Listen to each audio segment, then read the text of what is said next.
Welcome. In this tutorial, we're going to use the frame delta time to stabilize motion in Jitter. This tutorial consists of 4 parts. In the first one, we will go over the concept of the delta time.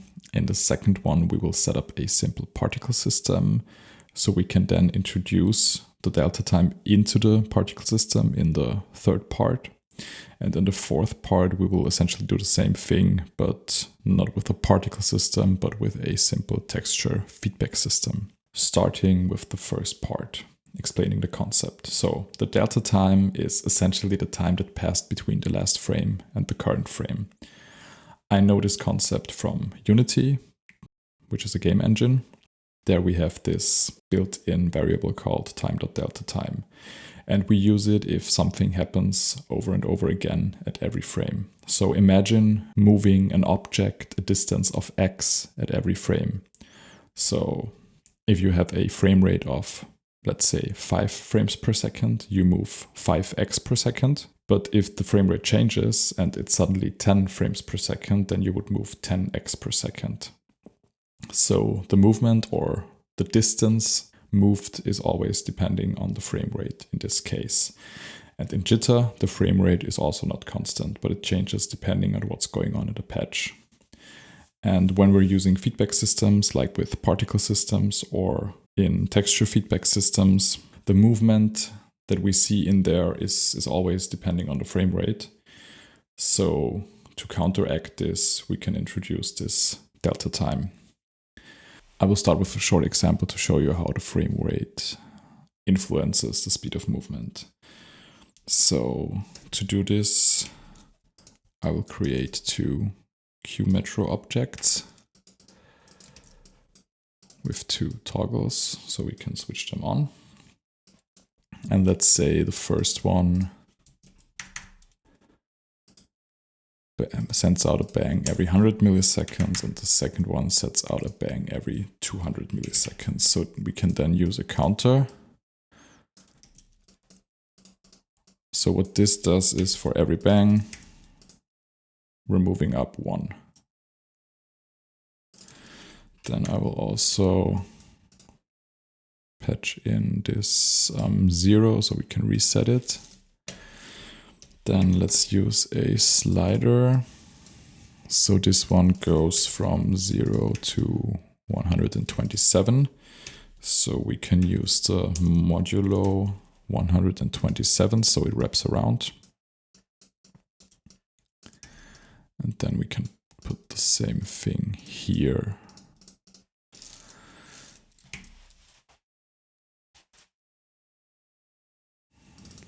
Let's use 300 to make this clearer. So if I'm resetting this, you can see that we're moving the same distance. We're always stepping up 1 in both cases. So this one is always adding 1 and this one is always adding 1. But here, the frame rate is much faster, so this one is moving faster. So to counteract this, we can influence the movement itself. So we can see, okay, the difference between them is a factor of 3. So we can multiply this by 3. I will reset this and now you can see, I mean, this one of course is smoother than this, but they have essentially the same speed. And this is what we want to do with the delta time. We will look at the difference in time between consecutive frames and then factor this in when we have some kind of movement. So using the frame delta time can help us stabilize the motion. So we will calculate the time between consecutive frames and then multiply this by the speed factor. So if the frame rate drops, the delta time is going to be bigger, and if the frame rate increases, the delta time is going to be smaller. We essentially factor in the difference in time as a difference in position. So coming to the second part, I will now set up a simple particle system. I already have a jit.world here as the rendering context and a jit.p window, so we can monitor what we're doing. So I'm going to use a jit.gen code box for the particle system. Here we'll have an input that we can call just pause for position. This will be input 1. Let's set this up. So I will have a matrix. We will call this one FB for feedback. 3 planes, type is float 32, and let's say we have 1,000 particles. So to initialize this, I will use a noise, a jit.noise with the same specs. And then I can bang this to initialize this. So to create a feedback system with matrices, we can just use this one again. It just has to have the same name. And then we can plug it in here. So what happens now is every time we bang this matrix, some kind of computation is done to the matrix here, and then it will be fed back into the same matrix again, and this starts the process over. We also need something to render our particles, so let's use a jit.gl mesh. Let's say that the draw mode will be points. Point mode circle depth. This should look nice. Yeah, color we can just use white. And let's set the point size to, I don't know, 25 for now.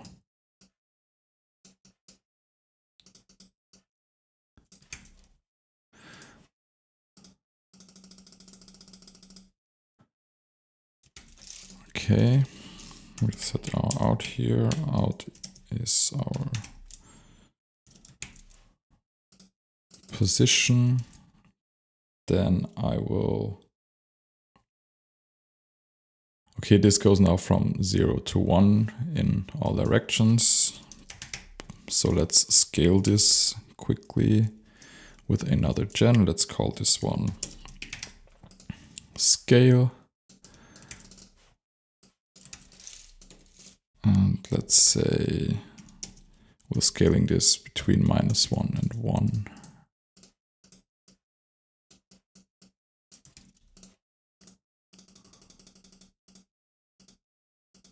Look at that. We can also use a camera just so we can change the position and get a bit further away. Okay, this looks great. So now we can implement the feedback system. So at every frame, I want to move the particles downwards. So I will create a movement variable and say that this is a vector.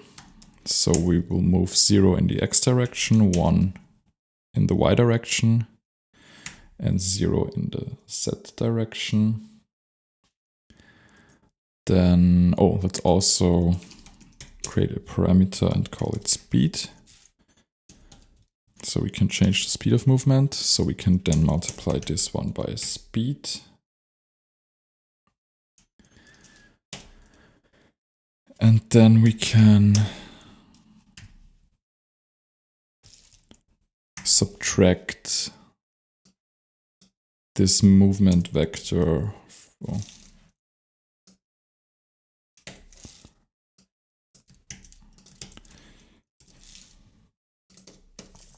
from our position.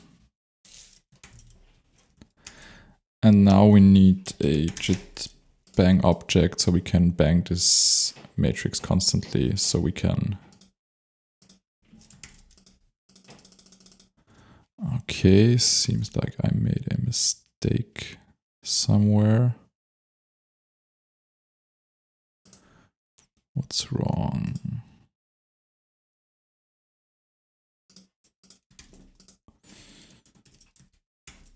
Okay, maybe this is already moving too quickly. So let's say speed is 0.01. Yeah, okay. Now it's working. But as you can see, it's just moving down into the abyss. So I will say if the y component is smaller than 0, we will just reset the y component here. We will say that the position is just noise plus some kind of an offset. So let's say noise plus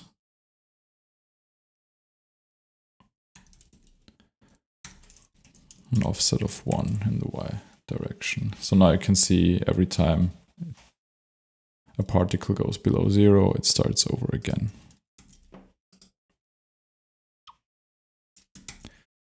Okay, this is essentially the simple particle system I wanted to create. And as you can see, this is happening. So this movement is applied on every frame. So if I go here, so now we have a frame rate. Let's also monitor this. Let's also use a jit.bang and a jit.fps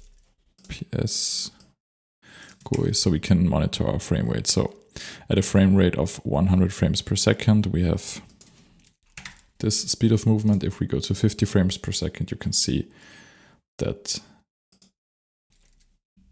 the speed of movement also changes. If we go to 25, this also changes.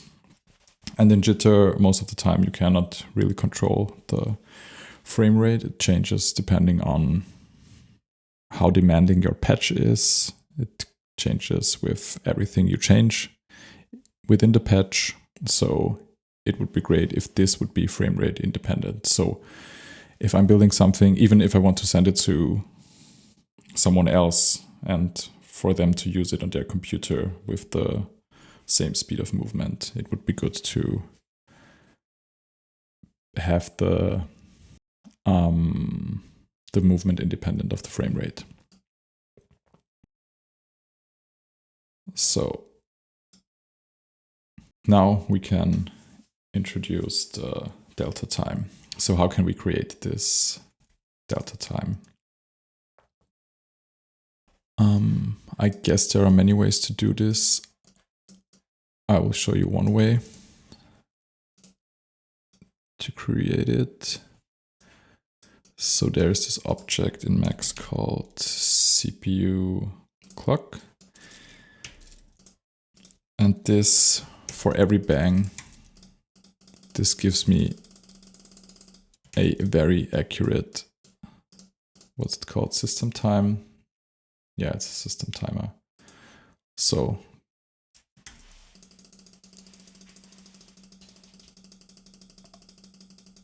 this is the timing here is very accurate. So what we could do is we could bang this on every frame.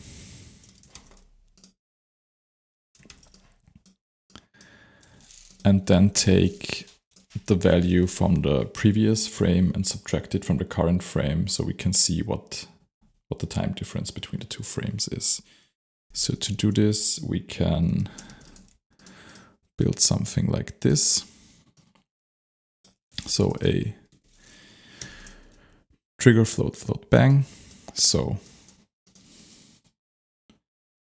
then I will use another float object. So what am I doing here is the following. When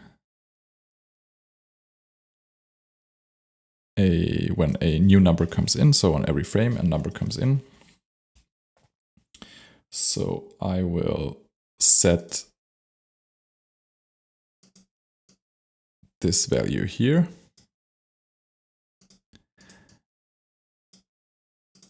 And then bang it on the next frame. So a value is coming in here on the current frame. And then it will be set. It will stay here until the next frame. On the next frame, it will be banged. So this essentially always puts out the value from the last frame. And then we can just subtract this from the current frame. So now we can see that the difference between frames is about 16 milliseconds. If we change the frame rate to 100 again, this will be approximately 10 milliseconds. If we go to 25, I think it should be 40 milliseconds. So this is very accurate and it changes on every bang of a frame. So now that we have this delta time, we can factor it in here. So I will create a new parameter. Let's call this delta time. Oh no, what am I doing? It helps to look at the screen. Param delta time, let's set this to 1 for now. And now we can factor this one in here. So this one is changing on every frame, and now we can factor in the delta time. So this will be a rather large number. So to counteract this, we can also do something like multiplying this by a smaller number, something like 0.001. Okay, now nothing is happening because delta time isn't doing anything. So now I can create a message from outside, call this one delta time, and we can factor this in here. Maybe this one was too small.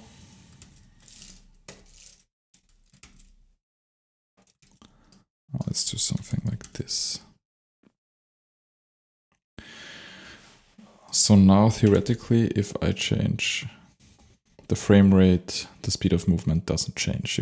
So you can see it doesn't matter if we are at 100 frames per second, or if we are at 60 frames per second, or if we are at 20 frames per second. The only thing that changes now is that the lower the frames per second get, the more stuttery it gets. But I mean, this would always be the case. So if we have 10 frames per second, we have still the same speed of movement, but it's much more stuttery than 100 frames per second. So now we have movement that is independent of our frame rate. So this was the third part, introducing the time.delta time into a particle system. Now moving on to the fourth part, we can do the same thing with texture feedback systems.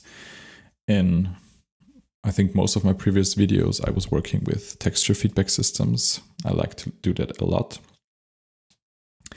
And with these texture feedback systems, the speed of movement is also always dependent on the frame rate. So again, to counteract this, we can introduce this delta time. So I will leave this one here.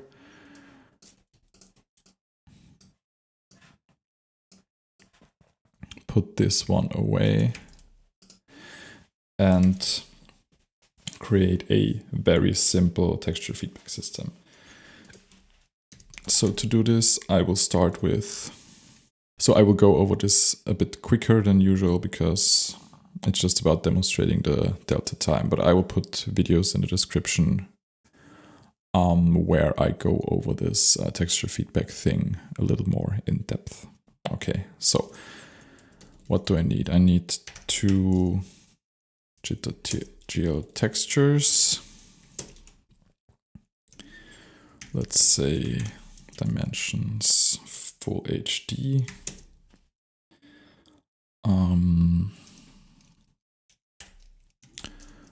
Type type is float 32, and we'll say that we don't want to change this, so a depth, oh no, a depth 0. So I will need 2 of those. Then I need a jit.gl.pix code box.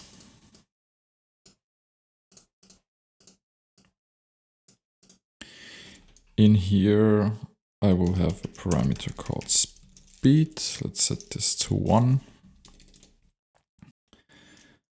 Then I'll say, okay, pick in, so the picture that's coming in is input 1. Then we have feedback in is input 2. Then we can feed this one back here.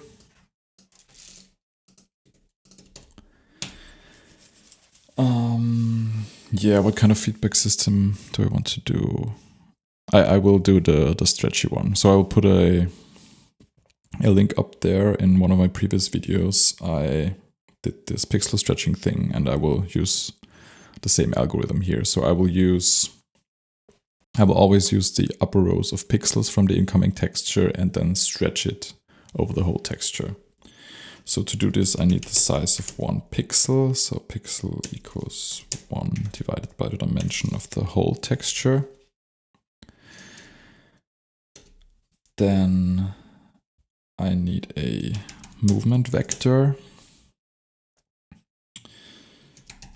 So this one, so it's moving 0 in the x direction, -1 in the y direction. We multiply it by the size of 1 pixel and by our speed variable. Then, okay, I will assign this down here. So feedback in is sampling the second input at normalized coordinates plus our movement vector, and I will set the bound mode to clamp so it doesn't wrap around.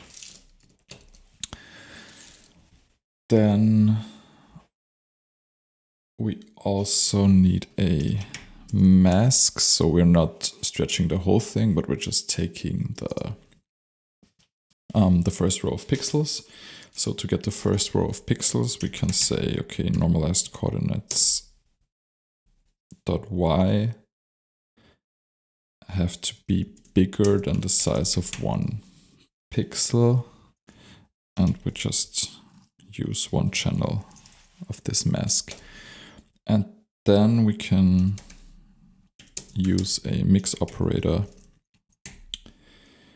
with our picture in, feedback in, and this is controlled by the mask. So if the mask is 1, we're taking what's coming in here, and this mask is 1 exactly or only at the first pixel row. And if it's anything else, so, or no, not if it's anything else, if it's 0, which it is for the remaining texture, we'll take the feedback that's coming in. But I mean, we're almost done. I will disable this one here. And then put this in here. Let's see if we got any errors.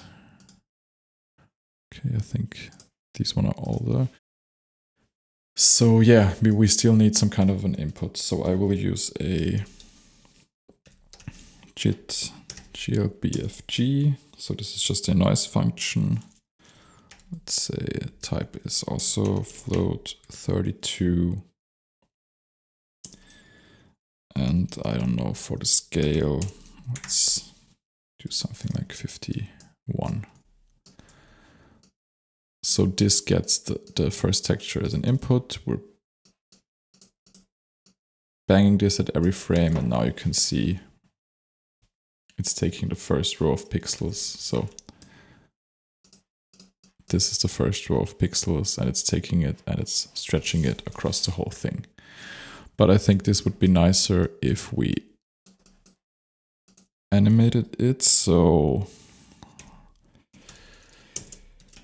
we can plug in a speed variable here with a jit.time. No, it's not called speed, it's called time. And now this one is animated, and you can see that we're dragging down the whole thing. Okay, this took a long time. Okay, now we're stretching the whole thing, and here again we're doing something over and over again. So if I change the frames per second, you can see that this gets slower. If I decrease it and if I increase it, this gets faster, so this animation. So again, the speed of movement here depends on our frame rate, but we can do the same thing we did before. We can create a parameter, call it delta time.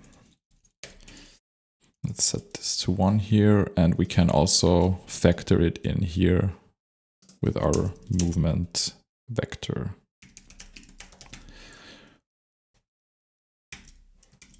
So nothing is happening because we have to plug it in here. Yeah, now it's pretty fast, so because we're getting rather big numbers in here, so let's counteract and multiply it by something small. Okay. And now, if I did everything right, if we change the frame rate, the speed of movement shouldn't change. Again, the only thing that's changing is that it's becoming more stuttery because we're at 15 frames per second now. But you can see that the speed of movement stays constant, even if I'm changing here, if I'm going crazy. The speed of movement stays the same. So every time you have some kind of a feedback, doesn't matter if it's with a matrix or with a texture, you can introduce this delta time to counteract a variable frame rate. So this is essentially what I wanted to show you. I hope you found this useful. Thanks for watching.